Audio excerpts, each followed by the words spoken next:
Hey, I'm Riley, and you're listening to the Trans Music Podcast, a show where we explore the art, work, lives, and politics of your favorite trans musicians. A couple months ago, I got to speak with two members of the HIRS collective, a punk collective from Philadelphia. If I were to try and pin a genre on them, I would call it grindcore. Really abrasive, sort of punk, thrashy, sort of heavy metal. Another trademark of theirs is really short songs. Some of them are as short as 18 seconds. Too short to put on most music streaming services in some cases. If you don't recognize their band name, HIRS, it's actually a gender-neutral pronoun. I use gender-neutral pronouns myself. I use they, them pronouns, which I think are the most popular ones in English. But there are other gender-neutral pronoun sets, and probably the second most popular is Z, here, HIRS pronouns. So you might say, as an example, Z went to the store to get herself a sandwich. That's what their band name is referencing, just putting that out there for people who may not have heard of that one. This is a really chill episode. Not the subject matter so much, just like the vibe. We're mumbling, we're kidding around. I interviewed them after a show they played in my town, so this was recorded at about 1 a.m. at my friend Jesse's house. I'd been up all day at my job, and they had been driving all day and then played a show, obviously. The house itself was full of loud punks, and the only place we could find to record was Jesse's son's very echoey bedroom. Jesse's son really likes Transformers, so we made a lot of Transformers puns, but luckily for you, dear listeners, I cut them all out in the editing process. I think after the 20-minute mark, the time really starts getting to us, and we sound a little out there. If you don't know who Weird Al Yankovic is, you should probably Google him just so you get the jokes, but we do talk about some good stuff. Enjoy. Hi, I'm Riley with transmusic.org, and I'm here with the HIRS Collective, or two members of the HIRS Collective. Mm-hmm. And that's how you say it, right? Mm-hmm. Okay. HIRS Collective, HIRS Collective, the PulpyDungeon.geocities.com / Here's hers. Okay. So, y'all always call yourselves a collective and not a band. What does collective mean to you? I think we can be both, but just we have the ability to change and not just be one thing. Like, that makes sense.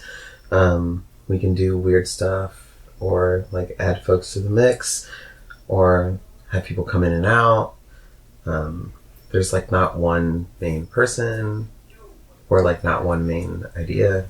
It's just more of like an entity than a band, maybe too. But so like, how does that work when it comes to decision making? Just like who's involved, pretty much. If depending on who's involved, like that's how we talk about it and go from there. So like, how do you, like, the resolution of conflict is just like having a conversation? What are you saying? We have conflict? Everyone has conflict. But yes, conversation is the resolution to conflict. Yeah, we're pretty good about talking through stuff.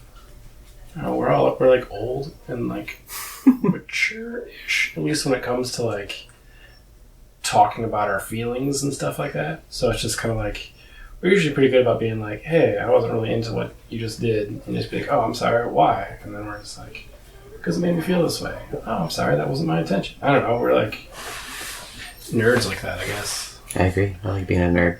Yeah. Nerd about feelings. Yeah. Mm-hmm. Sweet. Call in culture instead of call out culture. When I was taking y'all's pictures, you don't really like having your faces in pictures. You don't like using your own names for interviews. You like speaking as sort of as a group. So like, is that because you want to be anonymous and not be like, not have your personal lives associated with the project, or is it because you don't like the idea of personal celebrity? Like, personally, I think both, for sure. Yeah, both, I think, is a solid answer to that. Yeah, I think at least for me, it's more like the second one. It's like, I don't need that. As far as like the first one, I don't know, I'm like fine with. What, like people knowing who we are as like people? I feel like even when, since I don't, because this is going to be audio, not print, right? Both. Both? Okay. For accessibility, basically. I like when in print, no matter who does the interviews, because there's been a few of us that have, like just using like plural, like we, or like the collective, or like whatever, instead of like I, because dismantling like the power of power and like one person speaking for everyone type thing. I don't know. I personally think that we try to invite people into the collective or associate ourselves with folks that we can trust to answer things in like a way that we like agree with. Yeah, that's fine. Of that. Yeah. So, y'all are from Philly. Some of us. Right. Or your band is, or your group is based in Philly. We're based there, and yeah. And you've existed since 2011, right? How is the scene different, especially like the queer punk scene in Philly, different? It's been 7 years. I think less Philly, but just like overall, like punk scene involving queers, like watching it go through all of its like stages. Queerness and transness has like a bigger platform now. It has like, it's been being more like talked about, which also like means that like it is also like co-opted by folks. So I feel like, I don't know collectively like how many like shows we go to, or like who is going to what show or whatever, but I know I personally like choose the shows I go to, because like in Philly it's like there's like a show every night, right? And I personally choose the shows that I go to that I want to support, or like support my friends, and a lot of that is based around like queerness or transness, or like black folks, or like just like marginalized and oppressed folks. But yeah, I think that the scene is like has more of a voice, but at the same time it's like weird version of it's cool to support that stuff too. All of a sudden, if that makes sense. Or like, you know, it's cool to use like certain language and go to this show, and you know this band, and you know this trans person, or whatever. Do you feel like tokenized? Definitely did. Like when we were like starting to play, and like just playing with like other like fast thrashy bands or stuff. Yeah, I sometimes, and I think that like often people do like our music or do like our message, but also like will gravitate towards it sometimes just because of that's like the cool like liberal like right thing to do or something. Yeah, I don't know. I also think that we're entertaining and we have like a decent message, and it makes sense when people like us, but some eye rolls, some not. Definitely think there's like tokenization in, like there will always be tokenization in punk, whether it's like marginalized and oppressed folks, or just like cool studs, where she's like, I'm friends with that person because of how many studs they have, or I'm friends with this person because of like how they're dressed or what their tattoos are, and not because they have good ethics and because they're like a dork or something. I agree, and that's fine. Yeah. Tokenization is, I don't want to take away from it or like use that word for like not like I don't know.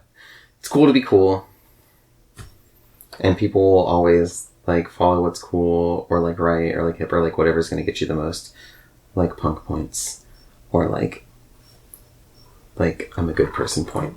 Whether it's a Emma Goldman t-shirt or like Sure. booking a trans band. Totally. So your message is, it's very angry a lot of the time. Can be. Not only. Right. You got some sweet stuff in there. Totally. You like talking about your friends and how much you love them, but also there's a lot of like pretty like violent images and stuff in your songs. Okay. And a lot of energy. It seems to me, at least. It's like, Do you consider that energy violent? I think it sounds like your message to me seems very pro-violence, like pro-self-defense, pro-fighting back. Oh, I guess I meant like energy, like watching us or like something like that. But I'm definitely, I don't think we're anti-violence. Right.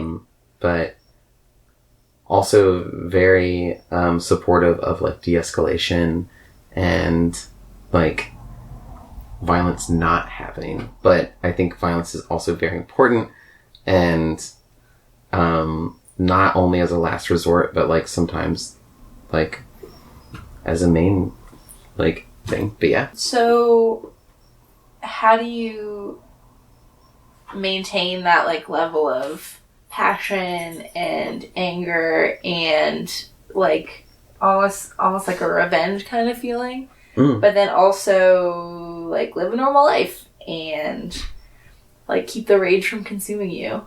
That might be a bad question for me because I think it's, as a trans woman, it's impossible to live a normal life. I can't live a normal life. My life is pretty intense and like kind of like surrounded by violence all the time. So I don't know if you want to like answer that in like a different way.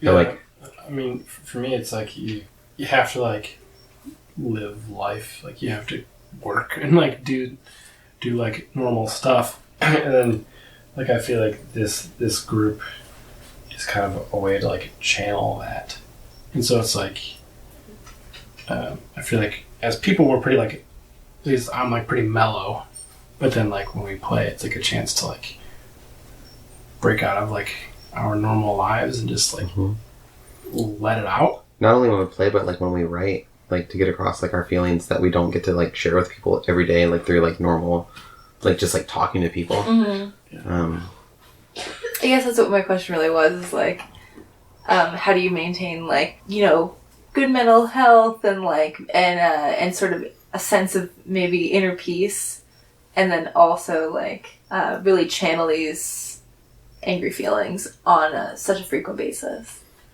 I think that's just existing. Like, I know a handful of members take like different meds or practice different. I'm pretty sure that everyone in the collective suffers from some sort of mental illness or anxiety or like feeling outcast, you know? And like the world we live in is like pretty difficult to be in, and I think being a part of the collective, being able to like what's the word I'm looking for?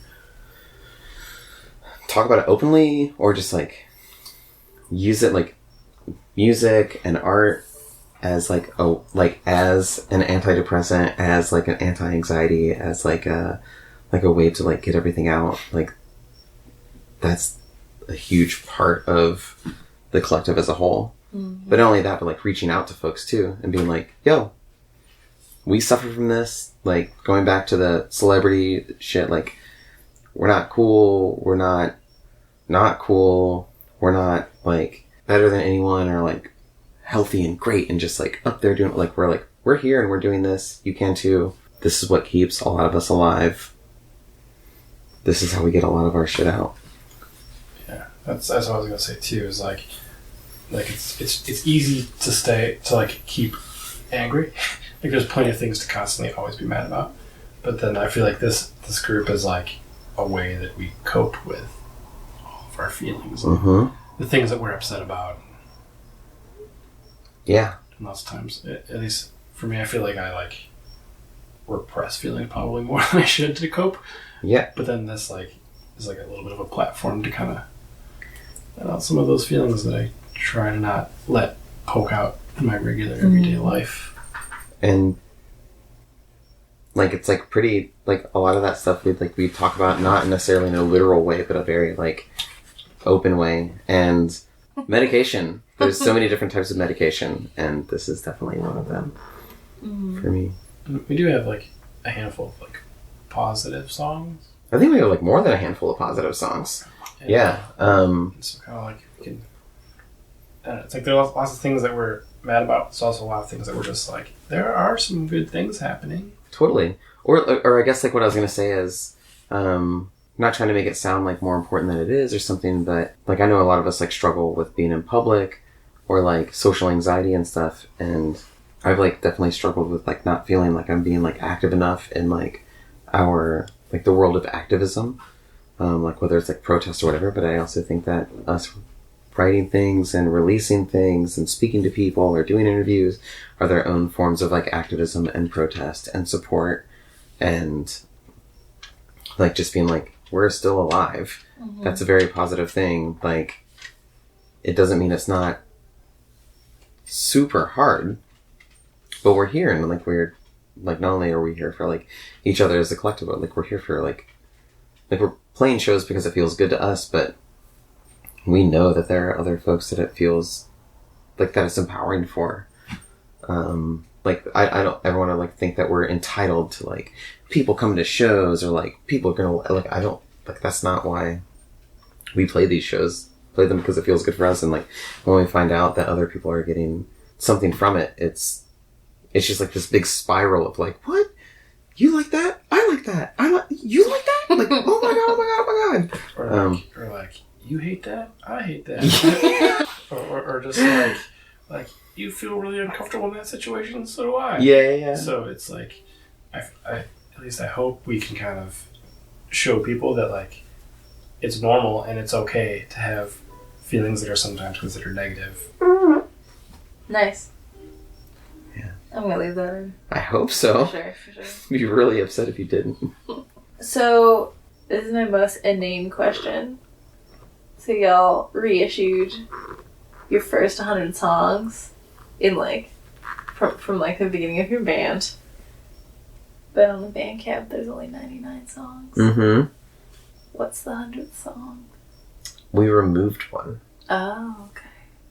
And I almost, we did, like, a medley, of, like, an old band. And it's good. But that band is, like, full of just, like, good old boy, like, I don't know. They have, like, rebel flags and shit. And it's just, yeah. So it's just, like, we don't need to continue to support them. We even, like, there was, like, an apology song about it. We're like, sorry we did that. Those riffs are sick. That doesn't mean that we should have covered those songs. It was Pantera. Whatever. It's not, like, the worst band ever. But it could have been, like, way worse. We also, like, covered a Weekend Nachos song, and, like, those dudes are cop sympathizers. Like, whatever. It's just chose not to put that in there because our second 100 songs has 101 songs. You know, we just made up for it. So the first 200 songs double LP had 200 songs. Exactly, yeah. 200 songs. But if you really want to fuck with people, we just we couldn't get the rights to the Weird Al Yankovic song that we did a parody of.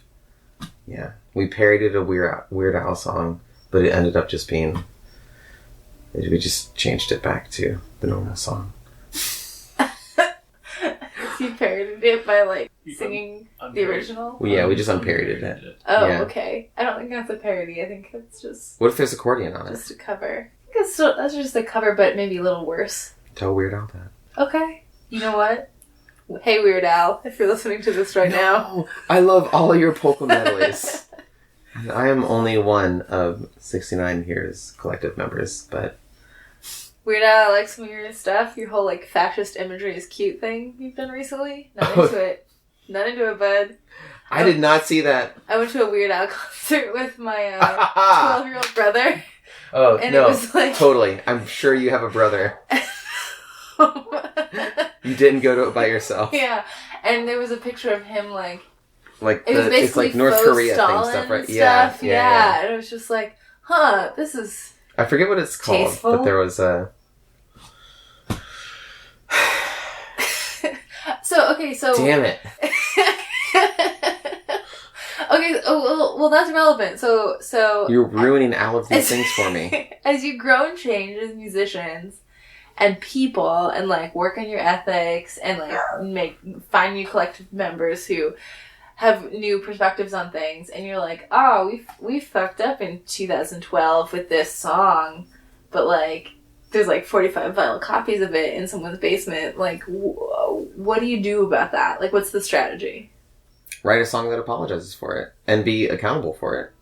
Like, I don't know. I still love all those riffs, but from now on, like, if there's, like, a solid riff that a shitty band full of, like, jerks are playing, we'll just take that and then make our own song out of it, and then we don't have to listen to that band play it. We can listen to us play it.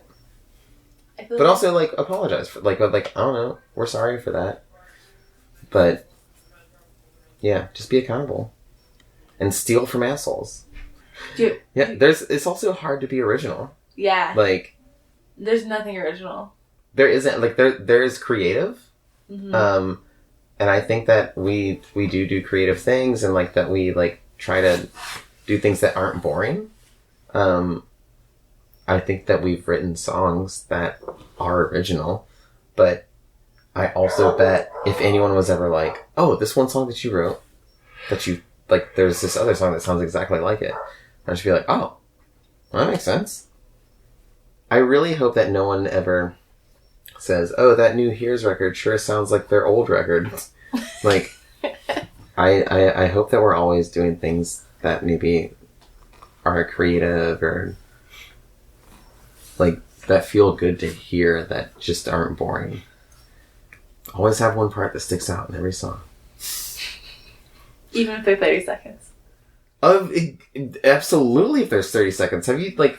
You can have one part that sticks out, or a song that doesn't have a part that sticks out, and that song sticks out because it doesn't have a part that sticks out. Boom. The minimalist song. Yeah, but it's still good. It's not... Like, we definitely... I personally have definitely wrote, like, filler songs, but with good intention. You can only do so much with 5 seconds. Like, we have, like... You know what I mean? But, yeah. Make it weird. Make it good. Make it mean something. Or just make it funny and entertaining or something. And if it's none of those things, don't play it live. And make it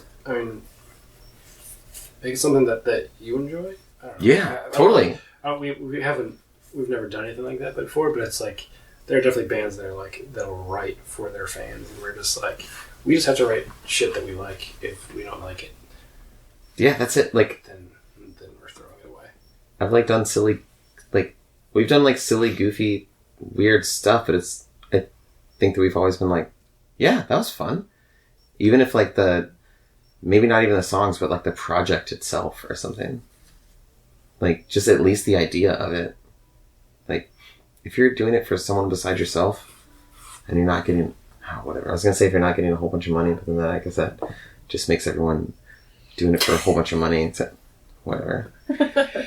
If you have an ethical, political, radical, like, literally band, and you're doing it for money, you're a butthole.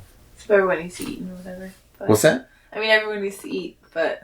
Totally. Fair enough.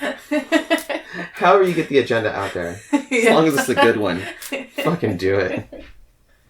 Everyone needs to eat. You know, some people should really learn about that. Yeah. Some higher up somewhere. Yeah. Yeah. Some of those people who seem to keep things rolling. That are seemingly, like, able to eat fine. Yeah. Maybe they should hear about this new concept that we all need to eat. Yeah. That'd be cool. Maybe we should phone them up and be like, hey, did you know that all humans require sustenance? Maybe they just haven't heard. I mean, I think that they think that, you know, if you're not able to have it, you're obviously just not working hard enough. Yeah. Alright, well, on that note... It's like 1 in the morning. People deserve, and all people deserve food, and steal from jerks, and be yourself. The idea of better is just that, an idea, but it does change, and you do have support. Sweet. Well, thanks for talking to me. And shout out to Jesse's kid Dylan for letting us use his panda sheets to do an interview on. Dylan's not here, right? Because this is where I'm sleeping tonight. No, Dylan's not here. Dylan's okay. I was like, I'll take the couch. Cool. Thanks. Thanks, Dylan. Thanks, Riley. Yeah, no problem. After we turned the microphone off, we ate some cold French fries, and then I went home and went to bed. I'm really grateful that they took the time to talk to me, and I hope the slow pace didn't throw off any of you listeners. Visit our website, transmusic.org, to see the pictures I took of them and hear some of their music. I even took a video. Here's the thing about the pictures. When I first mentioned that I wanted to take pictures, they said something about not wanting their faces in it, so all of the pictures have this, like, creepy, almost disinterested vibe, like a dollhouse. Even the video is, it's just of their feet and hands, not their heads at all unless they're headbanging. It was a cool creative constraint, and I did my best. To hear more about the HIRS Collective and their music, visit HIRS666.com. You heard that right, HIRS666.com. Rate and review the Trans Music Podcast on iTunes so that we beat out all the anti-trans sermons on the ranking system.